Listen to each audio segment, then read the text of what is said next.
BNP chairperson Begum Khaleda জিয়ার শারীরিক অবস্থার সর্বশেষ খবর জানাতে রাজধানী এভারকেয়ার হাসপাতাল থেকে যুক্ত হচ্ছেন সহকর্মী হাসিব পান্থ। হাসিব, শত উদ্বেগ উৎকণ্ঠার মধ্যে একটি ভালো খবর হলো বেগম খালেদা জিয়া কথা বলতে পারছেন এবং চিকিৎসা গ্রহণ করতে পারছেন। আপনার কাছে জানতে চাইব, মেডিকেল বোর্ড থেকে বেগম খালেদা জিয়ার সর্বশেষ শারীরিক অবস্থার কি তথ্য আপনি পেয়েছেন, আর তার বিদেশ যাওয়ার ব্যাপারে কোনো সিদ্ধান্ত হয়েছে কিনা?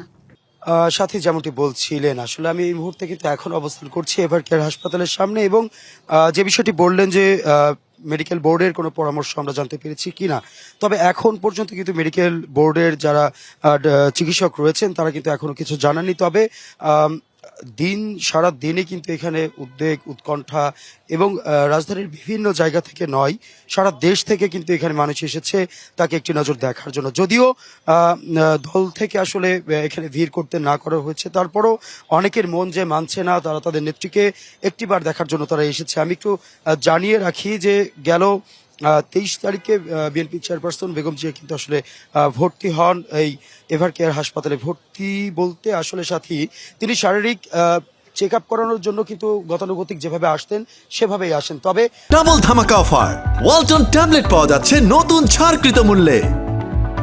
বিশেষ ভাবে তার সেদিন শ্বাসকষ্ট কিংবা অন্যান্য অসুবিধার কারণে তাকে ভর্তি করা হয়।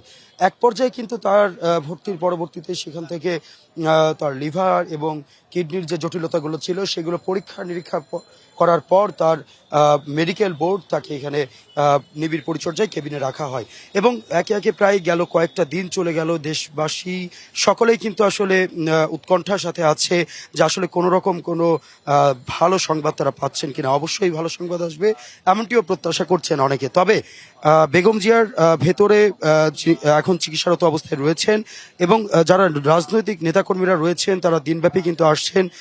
কিছুক্ষণ আগেও কিন্তু একজন ভেতর থেকে দেখে এসেছিলেন, বলেছেন যে তিনি ঠিক আগের মতোই অপরিবর্তিত অবস্থায় রয়েছেন। তবে এখন পর্যন্ত তার যে অবস্থা রয়েছে তাতে অবশ্যই কোনো একটি ভালো সংবাদ আসবে বলে আশা রাখছে দেশবাসী।